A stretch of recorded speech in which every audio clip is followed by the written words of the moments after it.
What's up, everybody? Welcome to Podcast Now. I'm Alex, and in this video, I want to give you guys my review in progress of LEGO Star Wars: The Skywalker Saga. So the reason I first just call it review in progress is just because I haven't beaten the whole game yet. I think you can say a good amount about this game after playing only part of it, considering it is a LEGO game, it is a Star Wars game. You know how the story is going to go, you know how the mechanics of the game is going to be, but I've only beaten around 4 episodes so far, episodes 4 through 7. I haven't beaten all of them, and that was just because of the days I was given to play it before the review. So here we are, and I have quite a few glowing things I think to say about this game. This game is amazing, as you would honestly expect it to be, as we would all hope it to be. The game is super, super good. I honestly feel like it's pretty easy to call this the best LEGO game of all time. I really don't know, what it does that's substantially weaker than any of the past games. It kind of does everything you would expect it to, or everything you'd want a modern-day LEGO game. And again,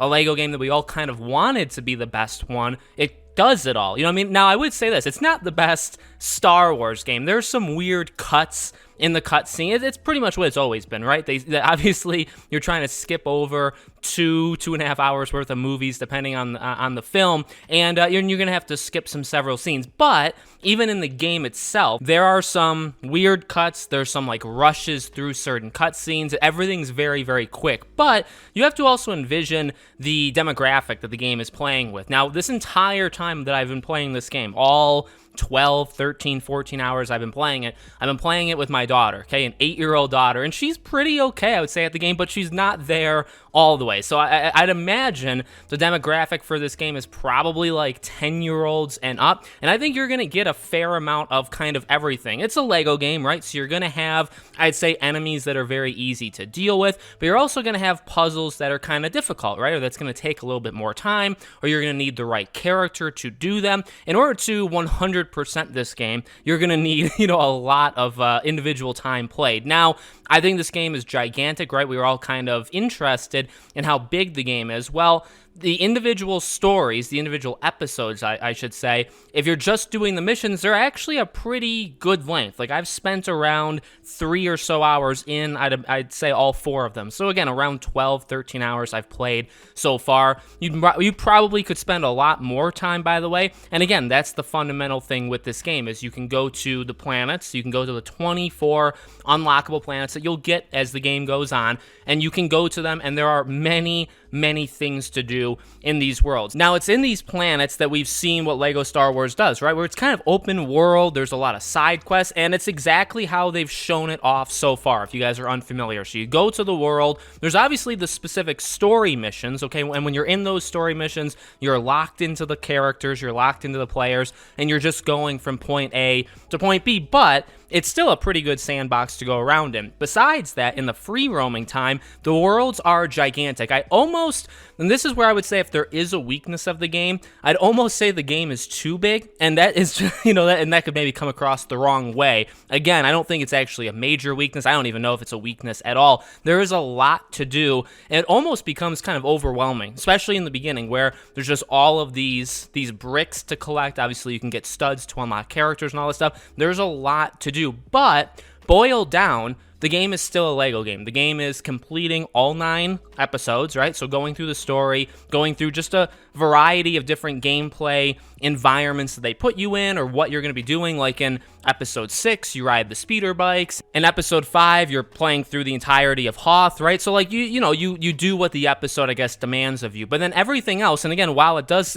immediately, I would say, come across to me as almost overwhelming, it's pretty much just doing what you would do in any normal LEGO game. You're going around, you're collecting things. Again, you're using the right character for the right environment, and that's pretty much it. In this game, obviously, you can talk to different characters, which I think is pretty well done. Here's the thing. This game, I would say, does this open world thing about as good as you'd expect a LEGO Star Wars game to be. You know what I mean? You're not going to get a side quest that lasts 2 hours, and you have to talk to like 4 different people, and you have to do this. You know what I mean? That's not Horizon Forbidden West side levels. It's you go talk to somebody, you go somewhere else, you find something or you do one thing and you pretty much solve it, right? And again, there's some puzzles that are very easy to solve. There's some puzzles that take a little bit more thinking, and there is, again, a lot to collect in this game. I believe the bricks, there's over 1,100 of them. I think there's 385 characters. There's almost 400 characters. So there is, again, an enormous amount to do in this game. And while the episodes themselves probably, again, only take anywhere between 2 to 4 hours. If you're looking, which, by the way, that alone, you know what I mean, it's probably 20, 30 hours by itself. Then you have to do everything else in the game. Again, you have to unlock all the characters. Some characters are given to you. Some characters you have to buy. And that would take, I would imagine, an extraordinarily long time as well. So there's not even, you know, again, honestly, I don't have too many complaints. I think the camera sometimes gets a little, you know, messed up. My TV is not formatted, it's, formatted the right way as of right now, so part of the screen is like always cut off, but that's more of like a me problem. There's some small things here and there. I think some shots don't register when you're shooting at the enemies. There's a couple bugs. There's some pop-ins here and there. I mean, it does have some small issues. The game is not flawless. It's not absolutely perfect, but it's about as good as you could ever expect this, a game like this to be. It's beautiful. The cutscenes are insanely good looking. The open world segments are extremely nice to look at. And honestly, I will say this, space fights, because you can do that as well. And there's that whole kind of arc of the game as well, where you're just going around. You can fly in the space sections of select planets. You can do side missions there. When you're in the middle of certain things in this game, right? Like whether it's battles or this or that, you almost forget it's a Lego game. And I mainly felt that in the space stuff. When you're flying around and you're in the middle of like a battle, you almost forget you're playing a Lego game, and you feel it's not Star Wars Squadrons, but you feel like it's a little bit more of a mixed thing, right? And again, there's some tremendously good looking moments in this game. Fighting Vader in episode 5 towards the end is incredible. And there are, again, just several moments of this game